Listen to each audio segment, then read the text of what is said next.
আমরা এই ইমেজটির উপরে নতুন করে যদি আরেকটি মাস্ক তৈরি করতে যাই, সেক্ষেত্রে এখানে যে বাটনটি লক্ষ্য করা যাচ্ছে সেই বাটনে আমরা অল্টো প্রেস করে ক্লিক করলে নতুন আরেকটি ডায়লগ বক্স সহকারে মাস্ক তৈরির জন্য আসবে। মাস্ক এরিয়া এবং সিলেক্টেড এরিয়া, এখানে দুটি অপশন রয়েছে। কোনটি অপশন আমরা ব্যবহার করব? যেমন মাস্ক এরিয়ার জন্য যদি আমরা কালার ইন্ডিকেশন ব্যবহার করে থাকি, তাহলে এর যে মাস্ক অবস্থা থাকবে সেই এরিয়ার জন্য শুধুমাত্র এটি কালার অবস্থা দেখা যাবে। সিলেক্টেড এরিয়া অর্থাৎ যে সমস্ত জায়গায় আমরা এর সিলেকশনগুলো ঘটাবো পেইন্টিং করে, সেই সমস্ত এলাকায় কি এই মাস্কটি হবে কিনা তার জন্য আমরা এই অপশনটি ব্যবহার করতে পারি। এখান থেকে কালার আমরা নির্ধারণ করে দিতে পারি কি ধরনের কালার হতে পারে এই মাস্কের জন্য, এবং তার ট্রান্সপারেন্সি এখান থেকে আমরা বাড়িয়ে কমিয়ে দিতে পারি। এর 100% ব্যবহার করলে কোনো ট্রান্সপারেন্সি থাকবে না, অর্থাৎ 100% এর কালারটি ফুল দেখাবে এবং 0% এর ফুল ট্রান্সপারেন্সি থাকবে, অর্থাৎ এর কোনো কালার দেখা যাবে না। ওকে, এখন এই অবস্থায় আমরা এর কম্পোজিট যে অপশনটি রয়েছে সেটিকে আমরা সিলেক্ট করে এর মাস্কটি দেখতে পারি। এখানে পেন ব্রাশ টুলটির সাহায্যে আমরা এর এডিটিং করতে পারি। ফোরগ্রাউন্ডে যদি ব্ল্যাক রেখে পেইন্টিং এর কাজ করা হয়, সেক্ষেত্রে দেখা যাবে এর কোনো প্রকারের পেইন্টিং হচ্ছে না, অর্থাৎ আমরা হোয়াইট ব্যবহার করব এখানে এর পেইন্টিং এর জন্য। এখানে দেখা যাচ্ছে এর পেইন্টিং হচ্ছে। এখন ব্রাশ সাইজটিকে বৃদ্ধি করে এর পেইন্টিং এর কাজ করতে পারি অনায়াসেই।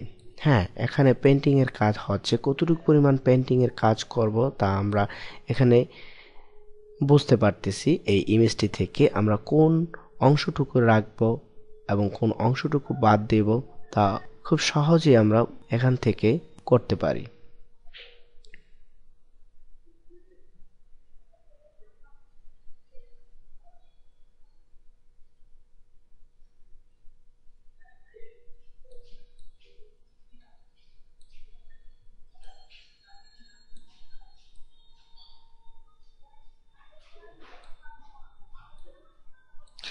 আমরা ইচ্ছে করলে এখানে যেই আলফা টু চ্যানেলটি রয়েছে তার কিছু পরিবর্তন করতে পারি।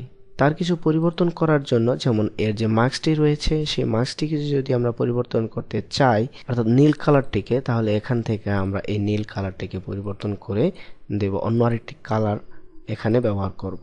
হ্যাঁ, আমরা সহজেই বুঝতে পারবো যে এর মাস্কটি কি অবস্থায় রয়েছে, এবং এখানে যেই কালারটি রয়েছে তার সাথে মাস্কটির মিল থাকার কারণে আমাদের হয়তোবা কিছুটা অসুবিধা হতে পারে। ঠিক এরকম ভাবে কিছু কালার ম্যাচিং হয়ে গেলে সেক্ষেত্রে আমরা এর মাস্ক এর যে সমস্ত কালারগুলো রয়েছে সেগুলো পরিবর্তন করে ব্যবহার করব। এখানে প্রিসাইজলি এডিটিং এর জন্য বড় করে নেব এবং আমাদের যে ব্রাশ সাইজটি রয়েছে সেই ব্রাশ সাইজটিকে কমিয়ে ব্যবহার করব। হ্যাঁ, এখানে প্রিসাইজলি ব্যবহার করার জন্য ব্রাশটার সাইজটিকে কমিয়ে ব্যবহার করা যাচ্ছে।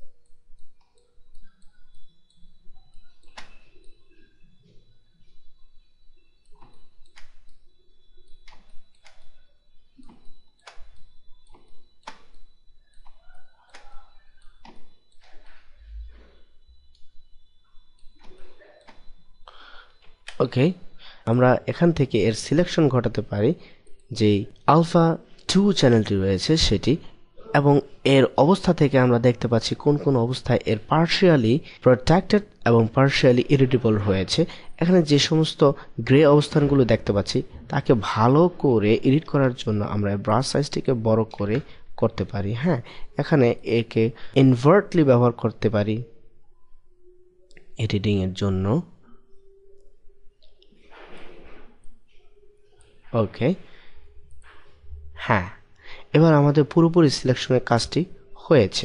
ইচ্ছে করলে এই বাটনটি প্রেস করে আমাদের পুরো ইমেজটিকে সিলেক্ট করে নিতে পারি, যেখানে এর এডিটিং করব সেই অপশনটি। যেমন এই অবস্থায় আমরা যদি একটি ফিল্টার অথবা অ্যাডজাস্টমেন্ট ব্যবহার করতে চাই খুব সহজেই তা করতে পারবো এবং সেই গ্রেডিয়েন্ট ম্যাপ রিভার্স ব্ল্যাক অবস্থানেই থাকুক, এখানে এই অপশনটিকে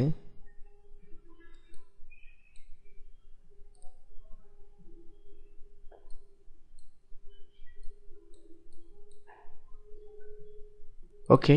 এবার আমাদের যেই কুইক সিলেকশনটি রয়েছে অথবা যেই চ্যানেলগুলোকে আমরা সিলেক্ট করেছি সেগুলোকে বাদ দিয়ে Ctrl+D প্রেস করে আমরা সিলেকশনটি উঠিয়ে দিতে পারি।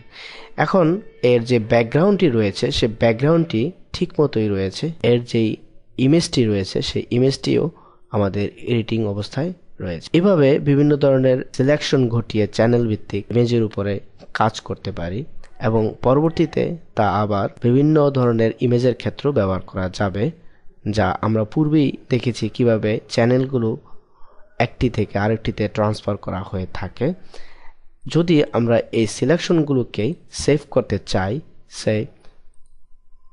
সেভ সিলেকশন, এবং এখানে একটি নাম দিয়ে আমরা সেভ করতে পারি নিউ চ্যানেল হিসেবে। ওকে, যে কে হ্যাঁ, এখানে আরেকটি সিলেকশন ঘটেছে, অর্থাৎ একেও আমরা মাস্ক হিসেবে ব্যবহার করতে পারি।